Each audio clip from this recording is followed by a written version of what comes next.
오늘은 선택받은 사람, 지난 주일에 이어서 두 번째로 여러분에게 말씀을 드리려고 합니다. 지난 주일에는 선택받은 사람에 대해서 말씀드리는 가운데 사무엘이라고 하는 하나님 앞에 은혜와 기업과 상급으로 받은 그 아버지 엘가나에 대해서 말씀을 드렸어요. 저는 이 땅에서 믿는 성도가 살아가면서 받는 하나님의 은혜 많습니다. 받는 복 많지만은 자녀가 이렇게 기쁨이 되고 상급이 되는 것이 저는 부모된 성도로서 한 귀한 복이 아닌가라고, 축복이 아닌가라고 생각되어집니다.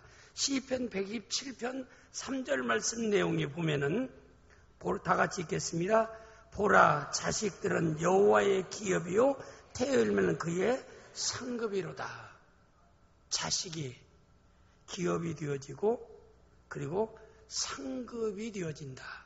하나님이 주시는 은혜와 복 가운데 하나인데, 하나님께서 사무엘이라고 하는 기업, 사무엘이라고 하는 상급을 엘가나에게 하나님이 이렇게 선물로 주셨다는 것, 은혜로 주셨다는 것, 이건 하나님 놀라운 축복입니다.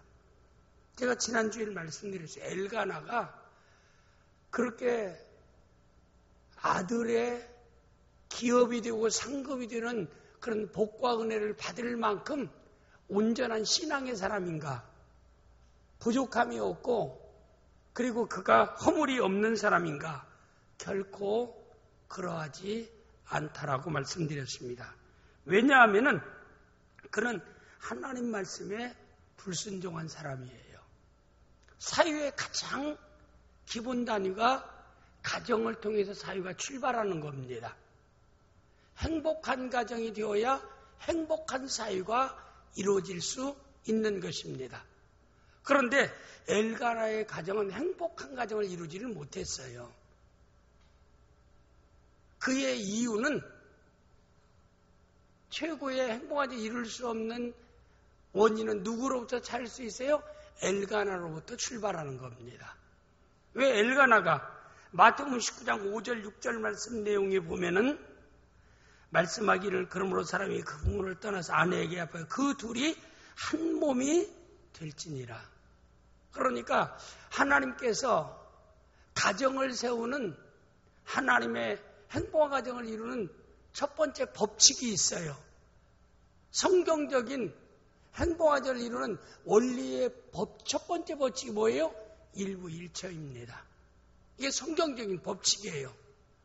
인구가 필요하다면 하나님이 아담을 잠들게 하고 갈비뼈를 양갈비뼈 하나씩 빼가지고 여자 둘을 만들어 놓으면은 훨씬 더 많이 그 자손에 대한 그런 종족에 대한 이렇게 번창함이 있을 수 있지만 하나님이 그렇게 하지를 않았어요. 아담의 갈비뼈 하나를 빼서 한 여인을 만들어서 둘이 한 몸이 될지니라. 이렇게 성경적으로 말씀하고 있는 것을 볼 수 있고, 신약에서도 분명히 그러므로 사람이 그 부모를 떠나서 아내에게 앞에 그 둘이 한 몸이 될지니라. 여기 뭐 그 한 몸 된다는 의미보다는 둘이 한 몸이 될지어다. 그러니까 하나님께서 정한 건전한 행복한 가정의 기본 원리가 뭐예요? 일부 일처가 되어야 한다. 그런데 그걸 누가 깨뜨렸습니까? 엘가나가 깨뜨렸어요. 그러니까 온전한 믿음의 사람이라고 우리가 본을 받을 수 있는 엘가나라고 말할 수 없는 사람이었다라고 하는 점입니다. 그리고 그뿐만 아니라 그는 가정을 온전하게 행복한 가정을 이룰 수 있는 그런 가정을 이루어야 됩니다. 그런데 가정이 불화할 수 있는 원인을 엘가나가 제공했다는 건 뭐냐면은 그는 편애에서 가정 불화의 일을 일으킨 엘가나가 첫째 보면 여기 1장 8절 말씀 내용에 보면은 사무엘 1장 8 그 남편 엘가나 그에게 이르되 한나여 어찌하여 울며 어찌하여 먹지 아니면 어찌하여 그대의 마음이 서로 내가 그대 열 아들보다 낫지 않냐냐. 이 말의 뜻은 뭐냐면은 나는 분인 나간 열 아들보다도 내가 너를 더 사랑하고 아끼지 않느냐? 내가 너를 사랑한다는 사실을 알지 않느냐? 그러니까 그 가정이 이제 부인이 둘이 됐으면은 더 사랑하는 사람이 있을 수도 있어요. 사람이 어떻게 다 똑같겠습니까? 사랑받을 듯 하는 사람에게 더 사랑하는 마음이 가는 것은 감정을 가지고 이성을 가졌다도 어쩔 수 없어요. 저도 두 아들을 키워봤지만은 두 아들 가운데 아들 다 사랑해요. 그러나 이쁨이 더 가고 사랑이 더 갈 때가 있어요. 여러분 그러지 않아요? 그냥 똑같습니까? 똑같진 않잖아요. 이쁜 짓 할 때 이쁜 마음이 더 가는 거예요. 사랑받을 짓 할 때 사랑하는 마음이 더 가는 거예요. 아이고 저 첫째 녀석은 윈수, 둘째 녀석은 윈수. 근데 속썩일 때는 그런 마음이 드는 거예요. 차라리 내가 저거 참 낳고 고생한 건 너무나 내 인생이 아깝다. 속썩이면 그런 마음이 순간적으로 들어오고 또 그러다가도 자식이기 때문에 또 이쁜 짓 하면은 미운 짓 했던 건 다 또 잊어버립니다. 그게 부모의 마음이에요. 엘가나가 두 부인을 합법적으로 아내를 삼았으면은 그들 가운데 속마음에서 더 사랑하는 사람이 있어도 더 사랑한다는 것을 느끼도록 해서는 안 돼요. 한나에게도 내가 더 정말 사랑해. 분인나에게도 내가 너를 사랑해. 이렇게 계속해서 똑같이 이렇게 사랑받고 있다는 것을 느낄 수 있도록 해야만이 가정불화가 아니라는 겁니다. 그런데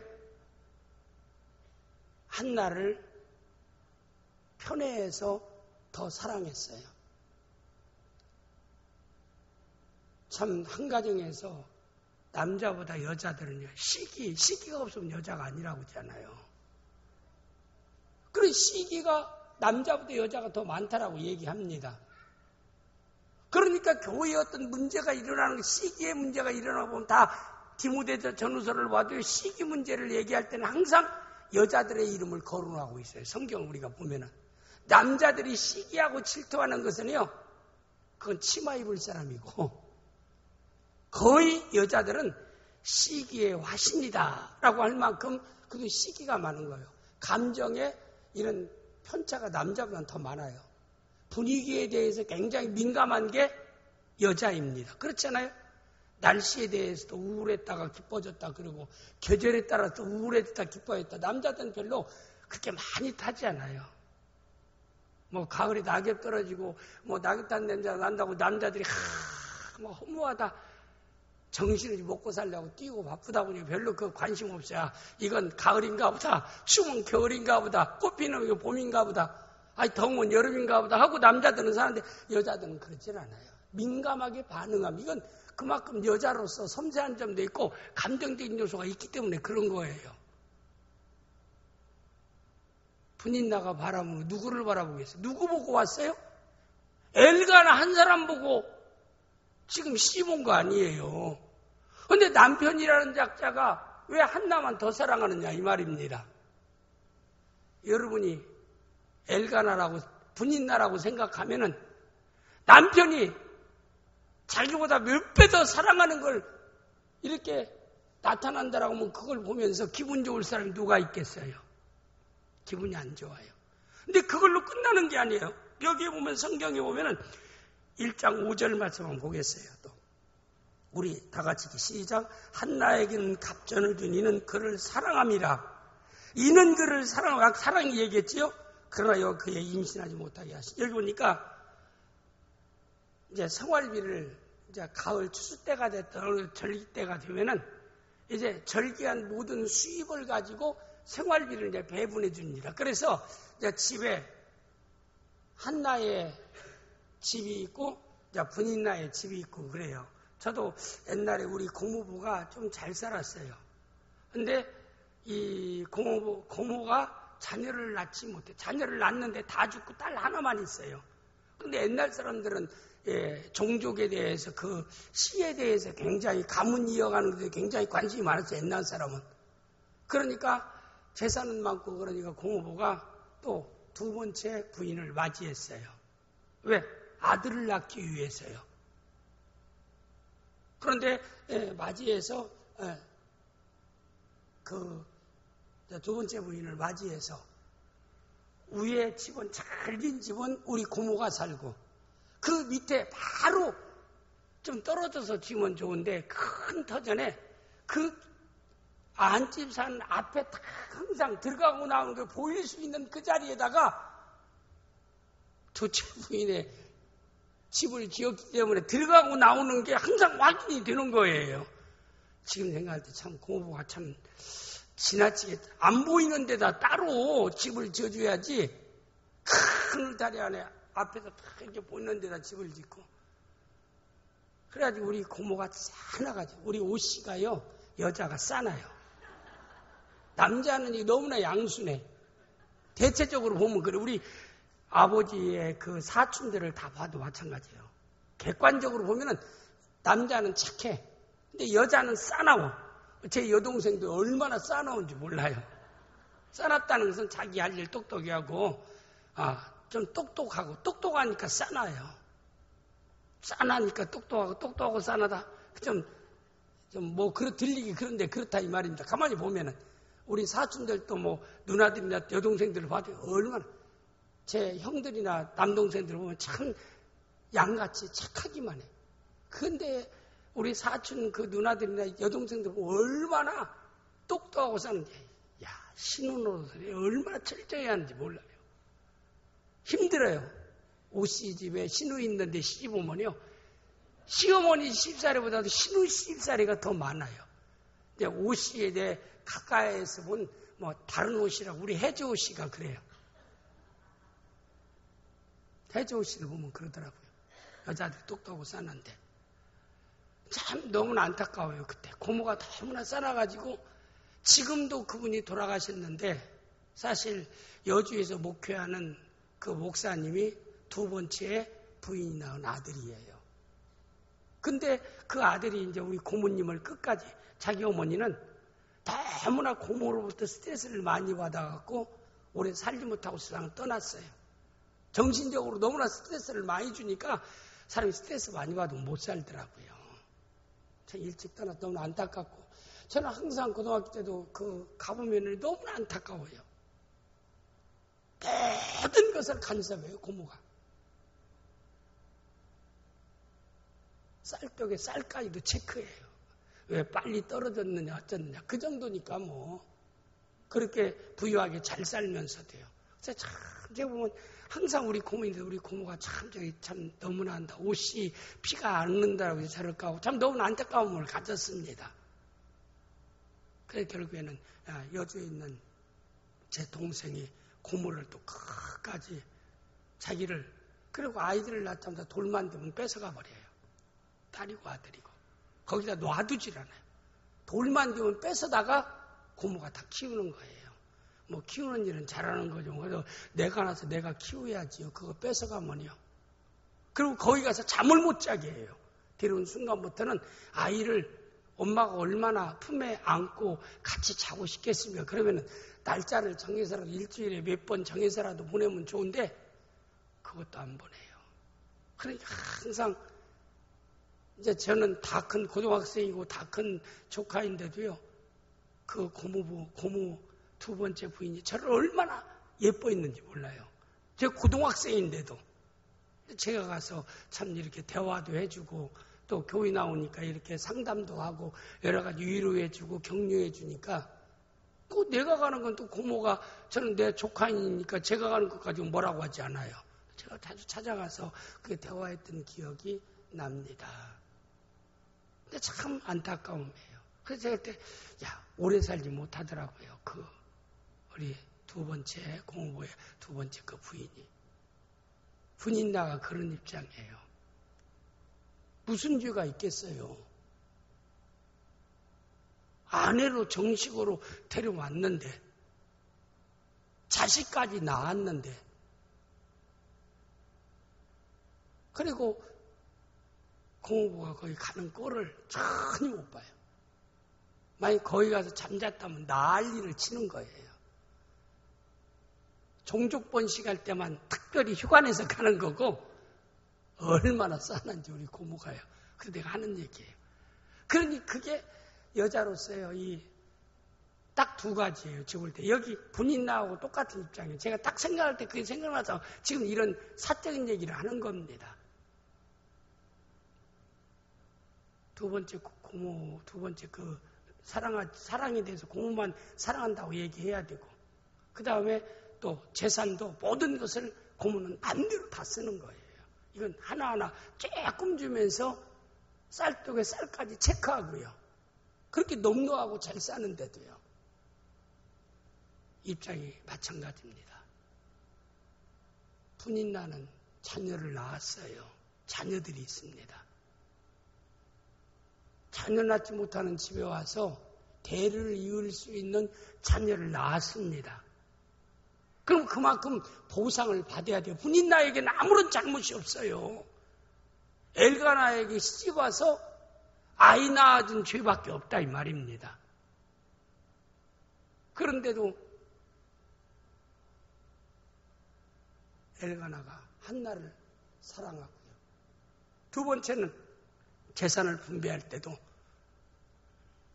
예를 들어서 100만 원이 있다면은 33만 3,300원은 여기 33만 3,300원은 엘가나에게 주고 분인나에게 주고 나머지 돈은 3분의 2는 한나에게 줬더라. 여러분 누가 생활비가 더 필요할까요? 혼자 사는 한나일까요? 자식들을 키우며 생활하는 분인나일까요? 지경지사님 누가 돈이 더 필요해요? 근데 돈을 왜 반절을 적게 줘? 그러면 사람이 돈에 민감한 걸 누구든지 그냥 사랑을 못 받으면 돈으로라도 보상받아야 됩니다. 그렇잖아요. 사랑 못 해주면 돈이라도 많이 갖다 주라. 그게 아내로서 그렇잖아요. 아내가 사랑을 못 해주면 야 돈으로라도 보상해라. 그래야 내가 좀 쓰는 재미라도 그냥 제 입에서 살 게 아니냐. 근데 분인나 입장에서는 어떻게 생각하겠어요? 화 나겠어요? 안 나겠어요? 그럼 화를 누구에게 풀겠어요? 누구에게 풀겠어요? 한나에게 풀 수밖에 없지. 그래서 한나가 여기서요. 울고 불고 여기 보니까 그가요. 이 1장 말씀에 보면은요. 그게 우리가 1장 6절 말씀 한번 보겠어요. 여호와 그에게 임신을 못하게 하므로 그의 적수인 분인나가 그를 적수라고 해요. 적수. 이건 가정에 서로 적이라고 해서 적이 돼서 그를 심히 격분케 하여 괴롭게 하였더라. 그리고 8절에 한나가 어찌하여 울며 어찌하여 먹지 아니하느냐. 여기에서요. 한나가 분인나 때문에 그 마음이 괴로움을 당하고 격분시키는 그런 일들이 분인나를 통해서 일어나게 된 원인은 엘가나의 하나님을 믿는 백성으로서 해야 할 처신이 결코 아닙니다. 생활비를 줄 때 차라리 3분의 2를 분인나에게 주고 3분의 1은 한나에게 줘야 돼요. 사랑에 대해서 편해야 한다면 물질에 대해서는 편애를 안 해야 됩니다. 그래야 분인나가 나는 자식 있지? 생활비 든든하지. 저건 자식도 없고 생활비도 적게 가지고 쓴다면 위로받고 살 수 있습니다. 그런데 사랑 빼앗기고 물질적으로도 불공정하게 남편이 주니까 얼마나 분인나가 화가 나면 가정불화가 그칠 날이 없어요. 가정이 행복한 가정이 아니라 지옥 생활이 되어졌다라고 하는 것이 여기 이 가정사를 보면은 사무엘이 태어난 그 가정사를 보면 너무 안타까운 가정의 역사가 있습니다. 그런데도 하나님께서 엘가나에게 자녀가 기업이 되고 상급이 되는 사무엘을 선택해서 선물로 주었다라고 하는 점이 어떤 것인가? 이건 하나님의 은혜입니다. 아멘 해야지. 하나님의 은혜입니다. 하나님의 은혜예요. 그럼 인간편에서 엘가나를 본다면은 은혜를 받고 복을 받을 수 있는 엘가나의 한 가지 인간편에서 우리가 봐야 할 수 있는 그런 삶의 우선순위를 예배에 두었다는 것. 그래서 오늘 말씀의 내용 가운데 보면 1장 5절 말씀, 여기 1장 3절 말씀 내용에 보면은 이 사람이 매년 자기 성에 나와서 설로 올라와서 만민 여호와께 예배하며 제사를 드렸는데 그가 매년 자기 성읍에서 나와서 실로 성전 있는 실로에 가서 예배하고 하나님께 제사하고 여호와께 경배하였다. 엘가나가 그래도 하나님께 은혜와 복을 받을 수 있는 인간편에서의 신앙적인 요소를 찾는다면 삶의 우선순위를 예배에 두었다는 거예요. 예배가 소중한 거예요. 오늘 또 예배 딱 보니까 우리 낮에 1, 2부 예배에 참석했던 성도들하고 오후 예배에 참석하는 성도들은 숫자가 이거 3분의 1 정도예요. 3분의 1은 어디 갔느냐 이 말입니다. 아마 여기 엘가나의 복을 안 받으려고 생각하는가 봐요. 뭐 안 듣는데 100번 전번 얘기야 쓸 데도 없어요. 일단 오늘 여기에 참석한 성도들과 참여하지 아니한 사람들도 엘가나의 복을 받기를 주님의 이름으로 축복합니다. 그래야지 목사님 또 참석 안 했다고 저주받으라고 했다라고 하면 안 되니까. 엘가나를 통해서 우리가 그래도 복 받을 수 있다는 것은 매년 정한 시간에 실로 하나님 전에 올라가서 하나님께 예배하는 일을, 제사하는 일을 했더라. 그랬죠. 제가 지난주에 성도의 신앙생활 가운데 하나님께 영광 돌리는 기본과 최고는 예배를 통해서 고백된다는 겁니다. 예배는 신앙 고백입니다. 예배보다 소중한 게 없어요. 우리가 하나님 앞에 하나님은 여기서 예배하는 자가 신령과 진정으로 예배할지니라. 예배라는 건 우리 믿는 성이 너무나 소중한 것입니다. 예배 무너지면요 신앙생활이 흔들려 버리는 겁니다. 성도의 예배가 너무나 중요한 거예요. 갈라디아서 3장 9절에 아브라함을 얘기할 때도 아브라함 믿음이 있는 아브라함이라고 얘기하고 그에게 하는 복을 주셨다라고 얘기했어요. 어느 시대는 아브라함처럼 삶의 우선순위를 예배에 두고 살아가는 사람들을 믿음 있는 사람이라고 하나님이 인정하시고 하나님이 복을 주신다라고 약속하신 말씀이 갈라디아서 3장 9절 말씀의 내용입니다. 우리가 다른 것에 부족할 수도 있어요. 우리 엘가나처럼 가정불화를 일으킬 수도 있어요.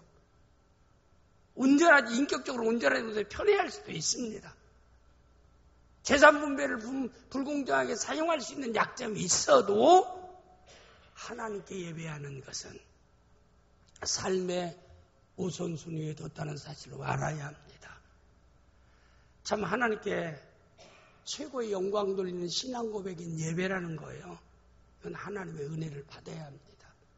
왜냐하면 특별한 은혜 받지 아니한 사람은 하나님께 예배할 자격이 없어요. 특별한 은혜는 주는 그리스도시요 살아계신 하나님을 믿으며 신앙 고백할 수 있는 사람만이 하나님께 예배할 수 있습니다. 그 다음에 두 번째는 예배할 수 있는 건강 은혜를 받지 못하면 예배할 수가 없어요.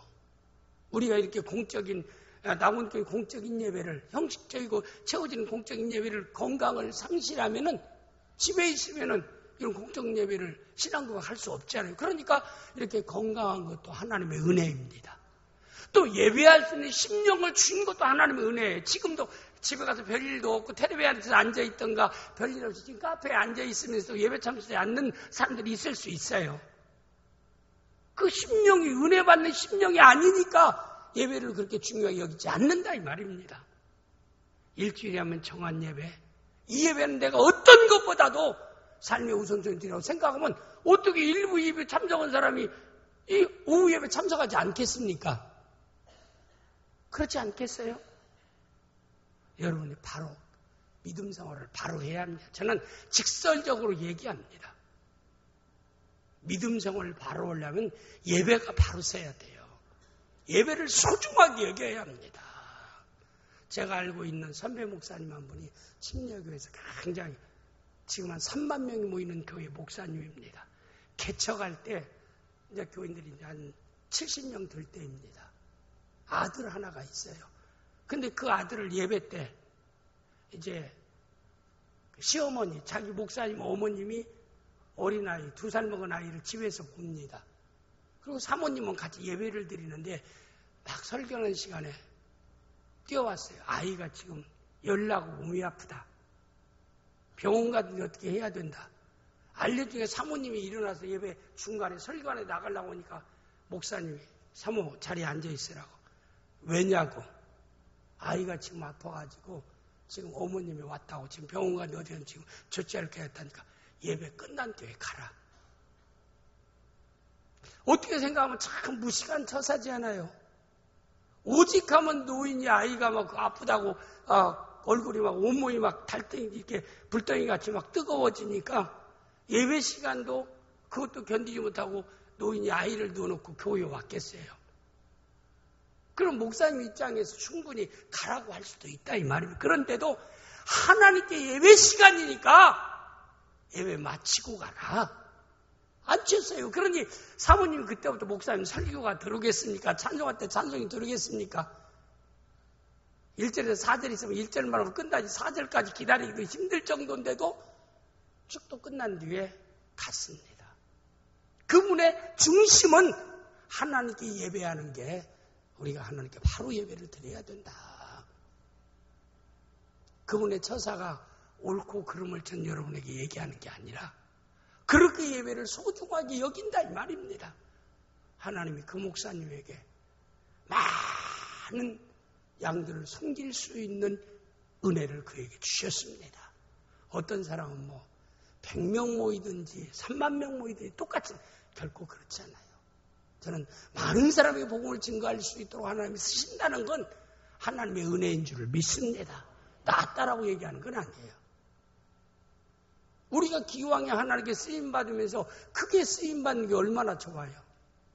지경을 넓히사. 르곰.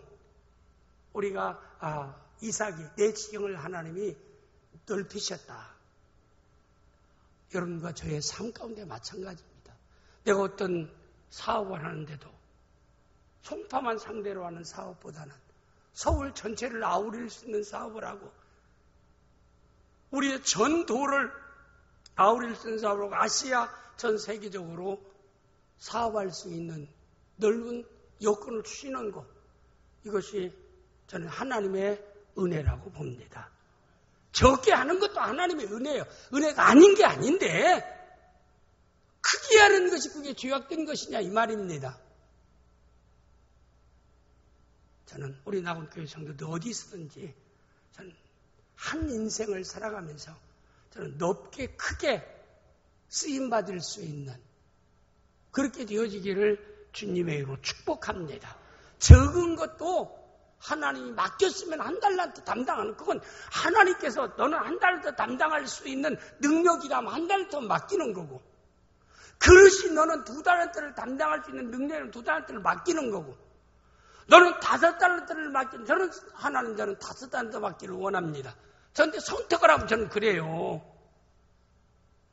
내가 원한다라고 하나님 5달란트 맡기는 게 아니에요. 하나님께서 볼 때 너는 5달란트 감당할 만큼 있는 은사를 내게 주셨다라고 여기면 주시는 겁니다. 저는 그렇게 쓰임받으면 더 하나님께 감사한 줄 믿습니다. 어떻게 줘도 주의 뜻이지만은 오늘 귀한 말씀의 내용 가운데서도 그가 삶의 우선순위를 예배에 두었다라고 할 때 먼저 하나님께 예배할 수 있는 환경과 예배할 수 있는 조건을 주셔야 됩니다. 그렇잖아요. 북한 사회에서는 예배하고 싶어 예배를 못하는 거예요. 왜? 예배할 때 환경과 조건이 아니니까. 여러분과 저는 지금 여러분과 제가 만약에 무슨 화력발전소에서 내가 불을 관리하는 사람인데 주일날도 내가 떠나면은 화력발전소에 불이 꺼질 수 있는 그런 직업이라면 그 일을 감당해야지요. 주일 예배 참여할 수 없지요.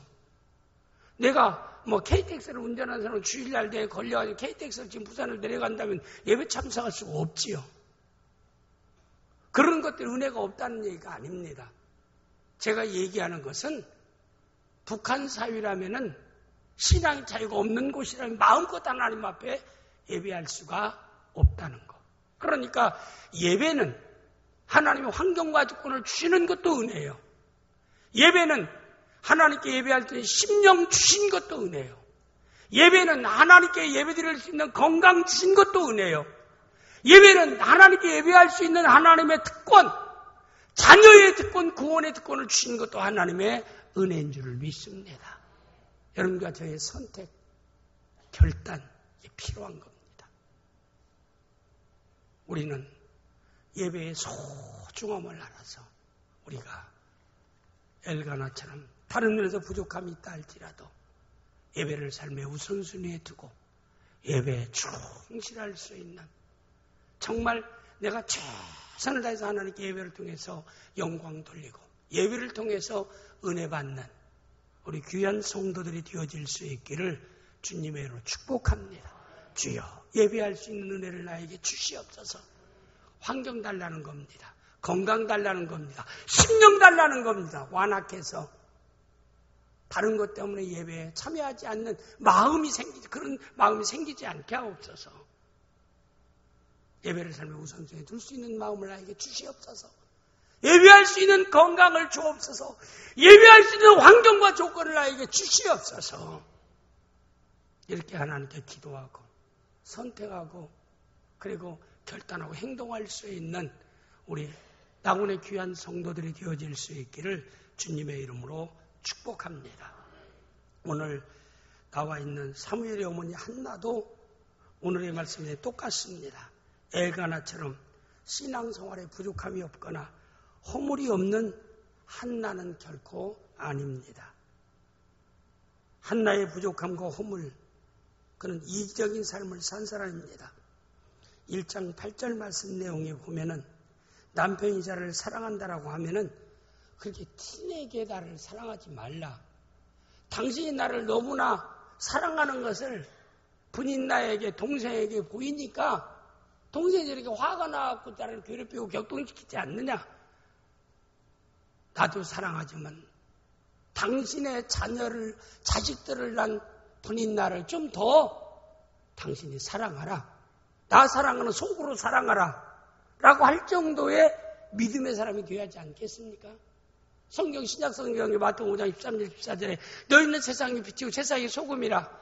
빛과 소금의 사명을 위해서 뭐가 따르대요? 희생이 있다. 자기 죽는 것이 따르는 겁니다. 한나가 믿음의 사람이라고 하면은 남편을 속으로만 사랑하게 하고 겉으로 사랑하는 것을 티내지 않도록 조정해줘야 할 책임이 저는 한나에게 있지 아니한가라고 생각됩니다. 또 한 가지는 남편이 여기 1장 6절이나 5절 말씀 내용에 보면은 여기에서 자기에게 분인나에게 준 생활비보다 갑절을 주면은 달리 반절을 뛰어가지고 누구에게 달려가야 돼요? 분인나에게 달려가야 합니다. 남편은 나에게 이렇게 줬지만은 나는 나 혼자 쓰는데 돈이, 자네가 돈이 더 필요하지 않겠나 하면서 반절을 뛰어다가 쭉 부인에게 그 돈을 갖다 줘야 하는 것이 신혜영 권사님 옳아요 틀려요? 저러니까 저게 문제야. 저거 성숙한 성도가 아니에요.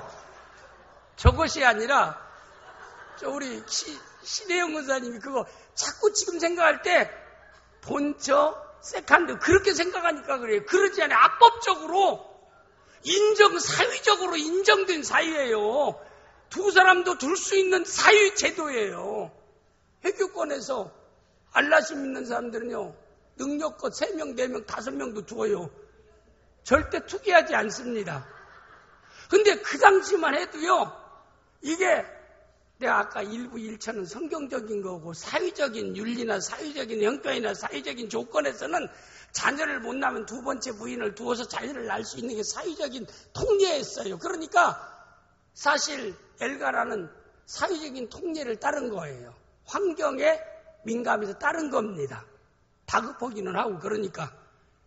왜냐면 한나가 자인을 낳지 못하고 그러니까 대는 이어야 되고 그러니까 이제는 합법적으로 분인날을 아니로 만드는. 근데 지금 한국적으로 본처 세컨드 이렇게 지금 우리 신혜영 집사 권사님은 생각하니까 그런 거예요. 그래도 그런 게 아니에요. 믿는 성도가. 그래서 내가 성숙한 성도는 그러지 않아요. 한나가 그렇게 성숙하다라고 하면은 제가 얘기한 대로 아니 돈이 필요가 없잖아요. 지금 자녀 많이 키우는 사람하고 혼자 사는 거하고 자기 혼자 사는데 돈이 어디다 쓸 데가 어떻게 많기 때문에 혼자 먹고 혼자 쓰는데 그러나 분인나에게는 자식들을 키워야 됩니다. 돈이 훨씬 필요해요. 더 필요한 사람에게 갖다 줘야 되지. 그게 옳아요. 우리 신혜영 권사님 끝까지 아니라는 거예요. 지금 뭐 아니라고 해서 신혜영 권사님이 아니라고 해서 이게 아닌 건 아니에요. 옳은 건 옳은 거리고 그랬던 건 그랬던 거고 잘한 건 잘한 것이고 잘못한 건 잘못한. 지금 여기서 무슨 뭐 제가 설교할 때 저는 공정하게 해야 할 게 아니에요. 저는 한나 편도 아니고 분인나 편도 아니에요. 분인나 뭐 제가 오빠 주는 사람도 아니에요. 그러나 제가 한나가 온전해서 사무엘이라는 귀한 아들을 기업과 상급으로 선물로 받는 것이 아니다라고 하는 측면에서 말씀을 드립니다. 그래야 우리가 소망을 가질 게 아니에요. 한나 별것도 아닌데도 하나님께 은혜 받으니까 저렇게 복을 받더라. 그 말은 여러분과 저도 별거 아니라 해도 하나님이 은혜 주시면은 우리가 하나님께 은혜와 복을 받을 수 있다는 소망을 가져주세요. 한나가 특별한 사람 같으면 나는 뭐 소망이 없네. 한나, 참, 믿음의 사람 나는 그렇게 못 사는데 저건 그림의 떡이지. 성경에 기록된 내용을 볼 때 그건 아니었다는 걸 제가 얘기하는 제 의도는 그겁니다. 뭐 누구 편들자는 게 아니에요. 그렇지 않습니까, 여러분? 우리가 편안한 마음 갖고 드세요. 나는 한나 편, 나는 분인나 편. 누구든지 뭐 분인나보다 한나 편 들고 싶은 마음이 많지. 그러나 편 들어서 되는 일은 아니라 이 말입니다. 성경을 통해서 우리가 올바로 볼 수 있는 눈이 있어야 된다는 측면에서 여러분에게 지금 저는 이제까지 한나가 좋은 사람이고 한나가 믿음의 사람이고 한나는 막 그런 사람이고 분인나는 분내게 하는 못된 여자고 항상 그렇게만 설교했는데 성경을 가만히 보니까 분인나가 분을 낼 수밖에 없는 일을 엘가나가 저질르지 한나가 저질르지. 내가 분인나라도 나는 가만히 안 있겠어요. 신혜영 집사님 분인나 입장이라면 아마 분인나보다 더 할 거예요. 그걸 하는 거 보니까 더해. 따블로 할 거예요, 아마. 이제 난리 났을 거예요, 아마. 분인, 이제, 한나는 집에 들어오지도 못해. 다리가 부러졌던가, 머리가 다 뽑혔던가. 아마 그랬을 거예요. 우리가 바로 알아야 됩니다. 그래서 제가 얘기하는 게 이렇게 온전하지 못한 사람이었다. 사람 누구나 물질 문제에 참, 사실, 한나가 문제 있는 건 뭐예요? 자식을 갖지 못한다는 데 문제가 있어요. 자식만 낳았다라고 하면 그래도 자식 통해서 위로받을 수 있는데 자식 낳지 못한 원인이 누구에게 있어요? 첫째, 원인은 하나님께 있는 겁니다. 여기 1장 5절 말씀 한번 보겠습니다. 1장 5절. 다 같이 시작. 한나에게 갑절을 준 이는 그를 사랑함이라. 편해하지요. 그 다음 편이 그러나 여호와께서 그에게 임신하지 못하게 하시니. 그러니까 한나가 지금 문제되는 건 자식이 없어요. 지금 서름당하고 지금 격분되고 괴로운 건데 그 원인은 어디에서 찾아야 돼요? 하나님께로부터 찾아야 돼요. 하나님이 임신하지 못하게 함으로 임신하지 못하였더라. 근데 하나님이 왜 임신하지? 그리고 그 뒤에 보면은 여기에 그 내용 가운데 보면은 엘리가 내가 언제까지 취하에 있겠느냐. 그리고 16절에 당신의 여종을 악한 여자로 여기지 마옵소서. 이 말을 보면 엘리 제사장이 보니까 포도주에 취해서 전 과거가 있기 때문에 그런 얘기를 하는 거예요. 언제까지 취하에 있겠느냐. 이 말은 그날 한번 그렇게 취한 것까지 보였기 때문에 그런 것은 아니라 이 말입니다. 그냥 포도주 막 너무나 스트레스 받고 격분되고 고통스러운 포도주를 먹고라도 괴로움을 견뎠던 사람이 아니겠는가. 그러니까 언제까지 취하에 있겠느냐. 술만 취한 악한 여자로 나를 보지 마소서. 엘리 제사장도 한나를 악한 여자로 여길 정도라고 하면 여하튼 한나가 온전한 사람이 아니었다라고 하는 것을 볼 수 있습니다. 이 정도까지 한나 얘기에 너무 한나를 내리면 안 되겠지요. 그런데도 하나님이 한나에게 은혜를 주셔서 복을 주셔서 사무엘이라는 훌륭한 아들을 선물로 주신 하나님의, 이건 하나님의 은혜입니다. 모든 게 하나님의 은혜예요. 그러면 은혜를 받은 한나의 이유를 인간적인 편에서 우리가 찾는다라고 하면은 한 3가지 우리가 원인을 찾을 수는 있어요. 그건 뭐냐면은 1장 10절 말씀 내용이 보면은 한나가 마음이 괴로워서 여호와께 기도하고 통곡하며 이런 절입니다. 한나가 마음이 괴로워서 자녀를 낳지 못함도 있고 분나를 통해서 괴로움당하고 격동됨을 겪고 있기 때문에 여호와께 기도하고 통곡하며 한나에게도 참 그래도 우리가 정말 본받아야 할 점이 있다라고 하면은 남편이 그토록 사랑하면 남편을 통해서 분인 나에게 안 갚음할 수도 있어요. 그렇지 않겠어요? 왜? 지금 사랑은 누가 차지하고 있어요? 한나가 남편의 사랑은 편의적으로 한나가 차지하고 있고 재산도 따블로 줄 정도라고 얘기하면은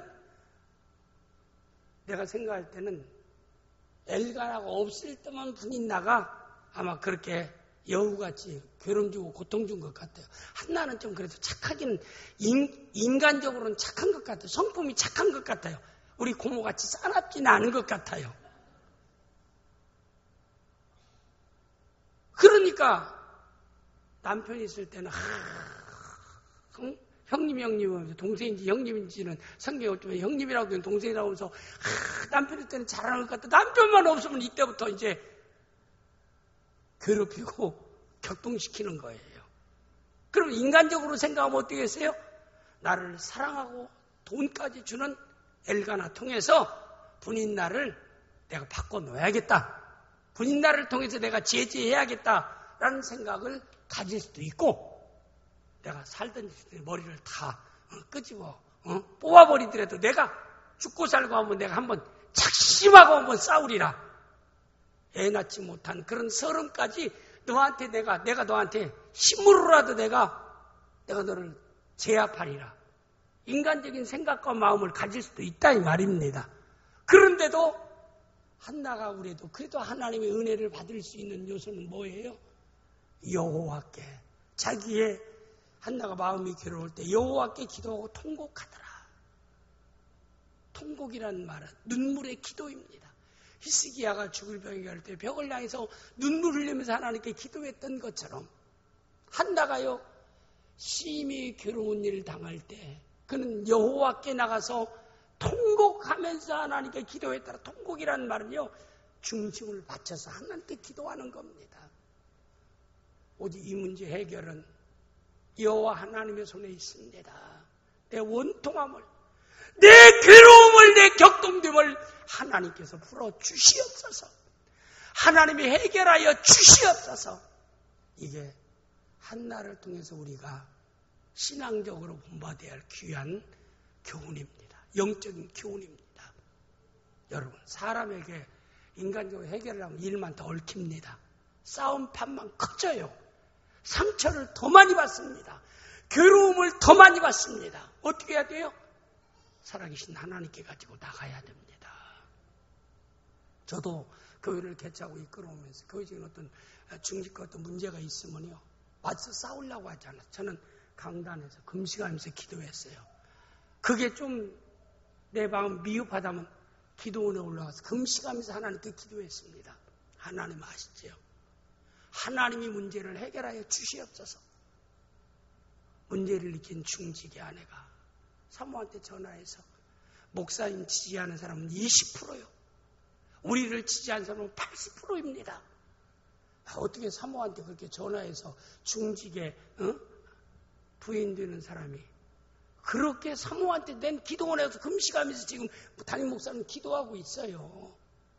사실 지나간 일이지만 이런 일 얘기할 필요가 없지만 사실은 사실대로 얘기하는 겁니다. 목사님을 지지하는 건 낙원교회에서 20%요. 자기들을 지지하는 숫자는 80%라고 얘기합니다. 저는 강단에서 금식하면서 기도하다가 미국에서 기도원에 들어가서 금식하고 기도하는데 그런 전화를 하는 거예요. 목사님하고 사모님 와서 사과하고 용서를 빌고 이제 자기를 나오라고 하고 자기들을 나오라고 하면은 돌아가겠다. 근데 사모는 그래도 참 그래도요 대담하게 오고 안 온 것은 여러분의 선택입니다. 저도 내가 여기 30년 돼서 교회 개척도 시작했는데 이분들 떠나면 하나님 내 양이 아니라고 생각하고 다시 개척을 시작하리라. 그때 상황 보니까 다 교회에 남는 재정은 사택에 있는 가구하고 강대상 의자 이런 것밖에 없어요. 밖에 내놓으면 아무것도 없을 정도의 어려운 지경에도 처했습니다. 그런데 하나님께 금식하며 울면서 기도하니까 해결은 누가 해줘요? 하나님이 해결해 주십니다. 이건 목회자뿐만 아니에요. 모든 성도도 마찬가지입니다. 문제가 생기걸랑 사람 문제가 있든 환경 문제가 있든 문제가 생기걸랑 당사자에 가서 설득하려고 하지 마세요. 그저 하나님께 나가서 한나처럼요 기도하세요. 그냥 눈물을 흘리면서 통곡하는 겁니다. 하나님께. 이 내용 가운데 보세요. 통곡하며, 통곡이란 말은 눈물을 흘리며 하고는 달라요. 그렇잖아요? 눈물을 흘리는 거하고 통곡하는 거하고 같은 게 아니에요. 통곡하는 것은요 창자가 끊어지는 울음입니다. 그렇지 않겠어요?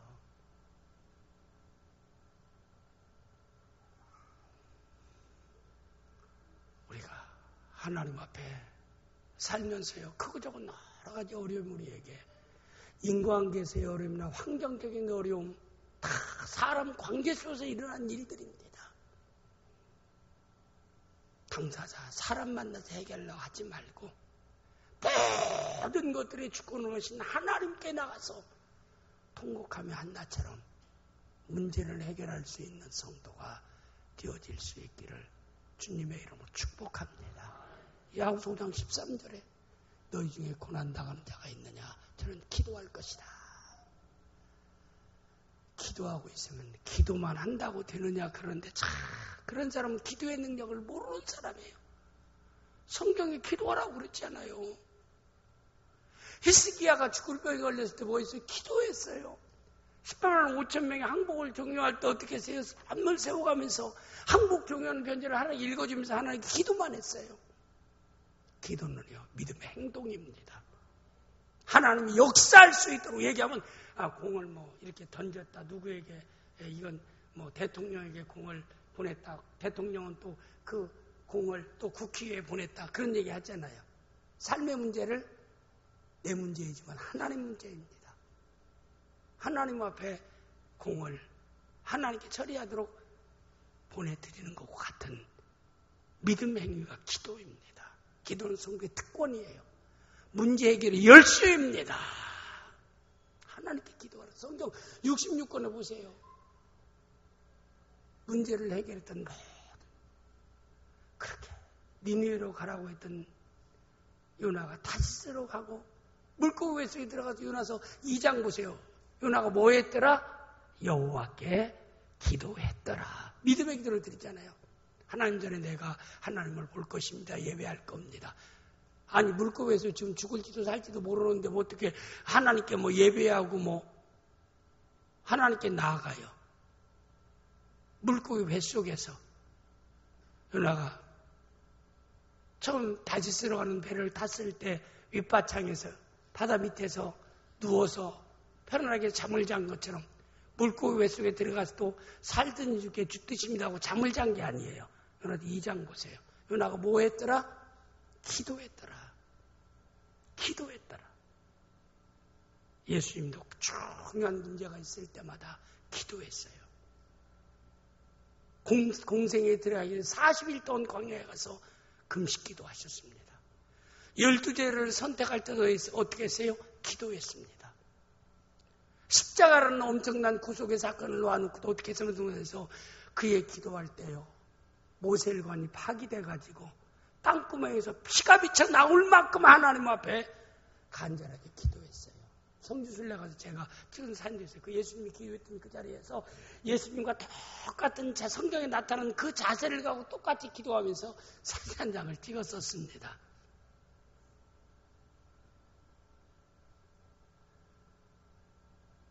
엘리야가 갈멜산에서요 기도했어요. 3년간 비가 오지 않는데 비 내리기를 위해서. 그래서 그가 무릎을 꿇고 머리를 무릎 사이에 넣고, 참 엘리야 선지자가 얼마나 배고팠으면은, 배가 없었으면은 양 무릎 사이에 머리를 넣을 만큼 날씬했을까. 오직에 내가 엘리야 동산, 거기 기도했던 동산에 가서 그때 우리 성주시라고 해서 사모님들에게 내가 100불을 줄 테니까 엘리야처럼 그렇게 포즈로 기도하는 사람은 100불을 드리겠습니다. 했더니 막 사모님들이 다 몇 명이서 엘리야 기도하려고 하는데 무릎에 히프를 붙이고 양 사이에 머리 사이에 무릎을 끼라는데 그렇게 기도해봤어야지. 5명이 시도하다 한 사람도 성공을 못했어요. 난 못할 줄을 태초부터 알았어요. 저는 그런 몸매 가지고 못해요. 여러분 집에 가서는 그걸 엉덩이 뒤에 붙이고 나서 머리를 무릎 사이에 넣어보세요. 엘리야의 하나님의 간절한 기도입니다. 여러분과 저는 한나의 참 귀한 점이 있다면 그의 기도. 또 두 번째 중요한 점이 있다면 서원 기도. 1장 11절에 보니까 서원하여 이르되 아들을 주시면은 서원하여 이르되 만군의 여호와 만일 주의 여종의 고통을 돌보시고 나를 기억하사 주의 여종을 잊지 아니하시고 주의 여종에게 아들을 주시면 내가 그를 평생에 그를 여호와께 드리고 구별된 자로 내가 그를 키우겠나이다. 그 소원하고 24절 말씀 내용에 보면은 24절 말씀 28절에 보면 젖을 땐 후에 그를 데리고 올라가 수아 생활을 가람방가지고 실로에 올라 여호와의 집에 아이를 데리고 내려갔고 28절 말씀 내용에 보면 그러므로 나도 그를 여호와께 드리되 그의 평생을 여호와께 드리겠나이다 하고 그가 거기서 여호와께 경배하니라. 서원을 하고 그걸 시행했어요. 많은 사람들이 서원은 잘하는데 감동받을 때 서원을 하는데 지키지를 않아요. 우리는 하나님 앞에 서원한 것은 맹세한 것은 해로울지라도 지키는 자가 되어야 해요. 성경적으로. 한나는 하나님이 내 고통을 들어서 아이들을 주시면 그 아들을 하나님 앞에 일생 동안 드리겠나이다. 이 말은 뭐냐면 아브라함이 이삭을 드리는 제물이 아니에요. 하나님의 전에서 하나님을 섬기는 일을 일생 동안 하며 살 수 있도록 하나님께 드리겠나이다. 그리고 머리에 삭도를 dom하고 독한 포도주를 마시지 않게 하며 구별되게 그를 키워서 하나님 앞에 드리겠나이다 하고 그대로 시행하였더라. 그 다음에 세 번째 중요한 점이 있다면 사무엘상 1장 17절, 18절 말씀 내용에 보면은 그가 통고 엘리가 데리고 평안히 가라. 이스라엘 하나님 내게 기도하여 구한 것을 허락하시기를 원하노라. 엘리를 통해서 강구한 기도에서 엘리를 통해서 하나님이 말씀했어요. 말씀할 때 여기 18절 말씀 보면 이런 당시 은혜를 입기를 원하이다 하고 가서 먹고 얼굴에 다시는 근심빛이 없었더라. 엘리를 통해서 말씀한 말씀을 그가 아멘하고 그리고 그가 믿음으로 수용했더라. 기도하고 난 뒤에 엘리를 통해서 말씀한 그 말씀을 아멘하고 다시는 이제 우는 일도 없고 근심하는 일도 없고 먹는 것도 잘 먹었더라. 기도하기 전과 기도한 후, 은혜 받기 전과 은혜 받은 후의 삶이 달라졌다. 이건 환경이 바뀌든지 임신했다는 소식을 듣고 그렇게 된 것이 아니에요. 엘리를 통해서 말씀한 말씀은 하나님이 엘리 제사장을 통해 나에게 말씀하신 걸로 아멘했어요.